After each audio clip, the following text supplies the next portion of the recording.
3 centuries after its founding, the kingdom of Oshal, mightiest of the Halfling realms, was in a bit of a bad spot.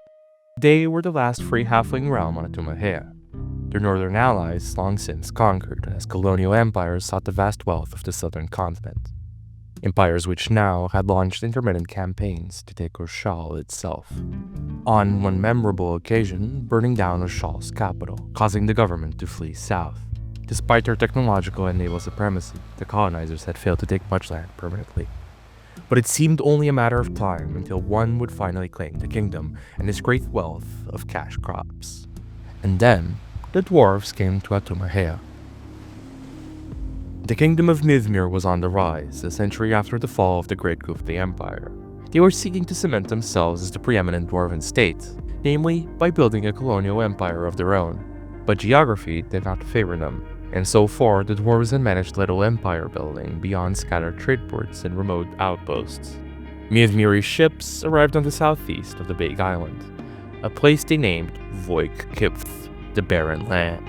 A cold, dry, desolate landscape claimed by Oshal, but almost unpopulated and separated from the rest of the kingdom by a vast mountain range and marshy lowland. It was months before anyone in Oshal noticed there was a new colonial player in town, when a lone shepherd chanced upon a dwarven camp. By the time fighting broke out, there was already a dwarven fort set up along the coast.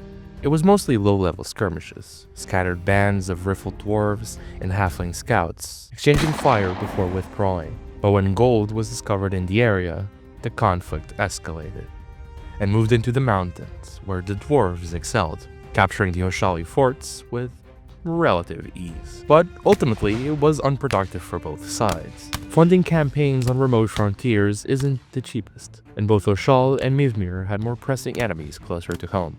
And so, they instead decided to hatch an agreement. Mithmir would get to keep Voik-Kipth and all the minerals therein, and in exchange, Mithmir would supply the Oshali army with state-of-the-art weapons, which of course also aided in weakening Mithmir's rival colonial powers. As Oshal escalated their wars against the northern colonies, the dwarves sought to solidify their new territory. In addition to settlers from the homeland, they invited Tesso settlers from South Ikapoa, advertising opportunities for independent prospectors. But if you know anything about gold rushes, you probably know few would actually get rich off mining, with most ending up as laborers for larger operations, too poor to afford a ship back home.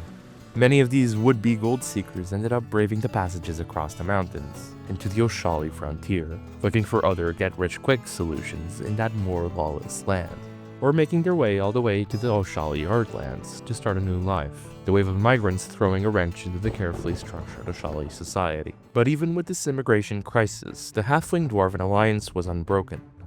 Some years later, the two kingdoms teamed up to fight a larger war against the humans of Taku, when they launched a particularly large bid to claim Oshal as part of their growing colonial empire. The Mithmiri Wardbreaker shells proving a most potent weapon when a combined Halfling and Dwarven army launched a counterattack against the enchanted walls of the Taku fortress. And as the Oshalis were able to leverage the Mithmiri military, Mithmir was able to leverage the gold and Oshal's other exotic resources to fund the further expansion of their own empire, as both nations rose together towards preeminent positions on the global stage. Indeed, so close did the alliance become over time that within just a few decades, a conspiracy theory had begun to catch on.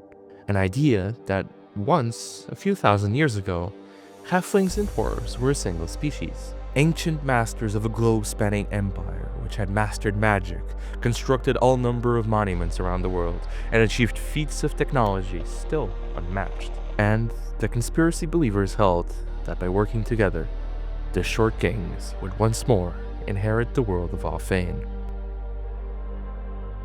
Thanks for watching. If you enjoyed, be sure to like and subscribe and leave a comment to help us with the algorithm. We're also switching to a less structured upload schedule this year, so if you do want to keep up with how our videos are coming along, or you want to ask us any questions about Alfheim, you can join our Discord. The link is in the description.